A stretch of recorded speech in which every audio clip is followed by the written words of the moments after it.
Welcome back to The Explainer. Today we're diving straight into a literal tectonic shift happening in the tech world right this second. We are talking about artificial intelligence transforming, almost overnight really, from this wild, borderless frontier into a heavily guarded, tightly regulated national security asset. I mean, if you've been following the AI space, you already know the tech moves incredibly fast. But based on our sources today, dated July 2nd, 2026, global governance is literally sprinting to catch up. Let's get into it. Here is our roadmap for today. We'll quickly hit the machine speed threat, divergent superpower strategies, the enterprise deployment boom, the rise of sovereign AI, and finally, the geopolitical AI roadmap.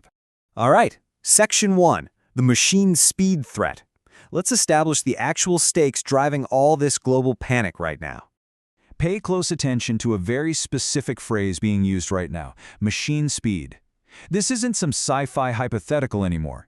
The Five Eyes Intelligence Alliance just put out a coordinated warning, stating that frontier AI models have crossed a threshold where they can autonomously discover and weaponize software vulnerabilities. We're talking about automated zero-day attacks, where the AI finds a critical flaw and exploits it before a human engineer even knows it exists. Trying to patch that manually is basically like trying to stop a flood with a teaspoon. We've officially moved from AI just generating text or code straight into active, autonomous weaponization. And it's absolutely crucial to register exactly who is ringing this alarm. The Five Eyes: the US, the UK, Australia, New Zealand, and Canada. This isn't just your standard cybersecurity firm pushing out a PR alert. This is a unified, coordinated security briefing from the intelligence agencies of 5 major nations acting completely together. When these 5 groups raise a red flag in unison, the whole world listens, and global governments are forced to react. Which brings us to Section 2, divergent superpower strategies. Let's see how the 2 biggest players on the board are handling these massive security stakes. It's honestly fascinating because they are taking completely opposite tracks, and it's creating this massive geopolitical split in real time. Both nations clearly recognize the severe national security threat that frontier AI poses, but their mitigation strategies are night and day.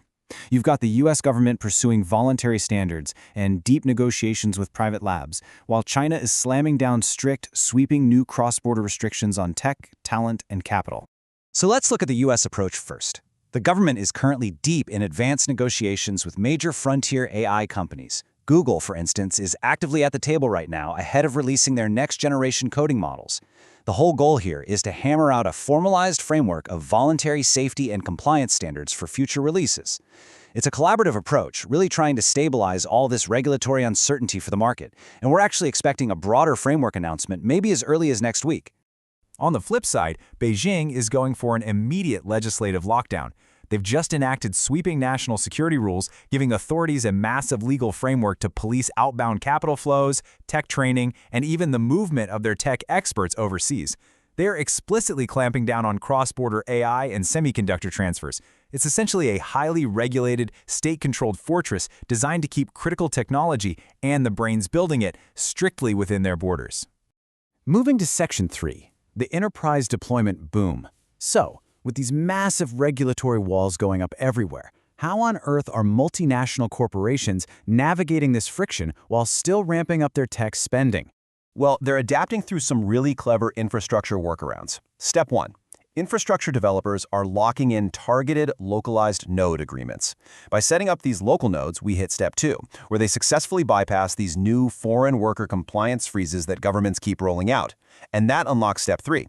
It allows global logistics corporations to safely commit to massive multi-agent deployment budgets without sweating over sudden operational pauses. They're essentially building localized silos just to keep global business flowing. And you know what? It's working incredibly well. Thanks to these localized agreements, market analysts are seeing a really steady, stabilizing trend across the major corporate indices, bouncing right back from last week's tech corrections. The real engine driving this stabilized corporate spending is the absolute explosion in multi-agent enterprise subscriptions. The tech is just way too valuable to put on ice, so businesses are shelling out whatever it takes to build these compliant, localized setups. All right, Section 4, Rise of Sovereign AI. This is where things get really fascinating, because all this geopolitical friction is spawning a totally new framework for both enterprises and governments. Basically, sovereign AI refers to highly secure, localized networks that let heavily regulated industries put their automated agents into completely isolated, customer-controlled environments. We're talking a total pivot away from the traditional borderless global cloud. Instead, you're using local large language models running entirely on on-premise hardware architecture. The data, the processing, the model itself, it all lives inside a locked physical box right there on site. A perfect real-world example of this just broke today. Cognizant and Dominant have formed a major strategic alliance specifically to deploy these exact on-premise sovereign AI networks across the EMEA region, Europe, the Middle East, and Africa. Dominant brings the heavy physical infrastructure, meaning the chip-to-application hardware architecture and the local models. Meanwhile, Cognizant handles the wildly complex deployment engineering required to actually set it up. They're going straight after highly regulated industries that absolutely cannot risk their data crossing international borders under these new rules. Finally, Section 5, the geopolitical AI roadmap. Because this isn't just a corporate trend.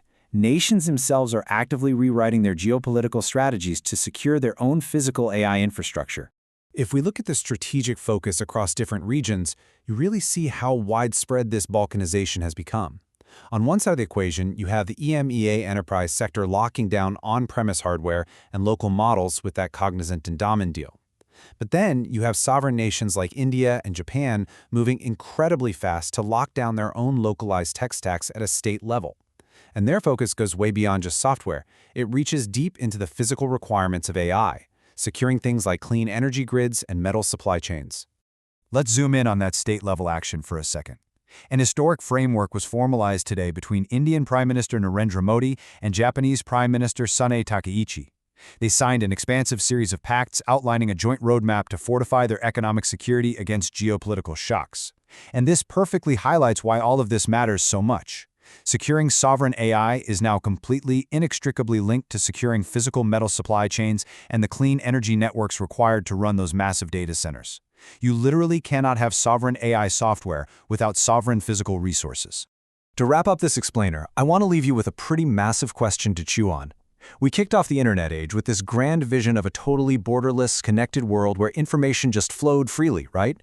But when you look at the Five Eyes threat warnings, the superpowers completely splitting their regulatory strategies, and the sheer billions being poured into these lockdown, localized, sovereign AI fortresses by both companies and countries, you really have to wonder. As these heavily guarded sovereign AI walls go up across the globe, is the era of borderless technology officially over? Think about how that shifts the landscape of the tools you rely on every single day. Thanks for joining me for this explainer, and keep exploring.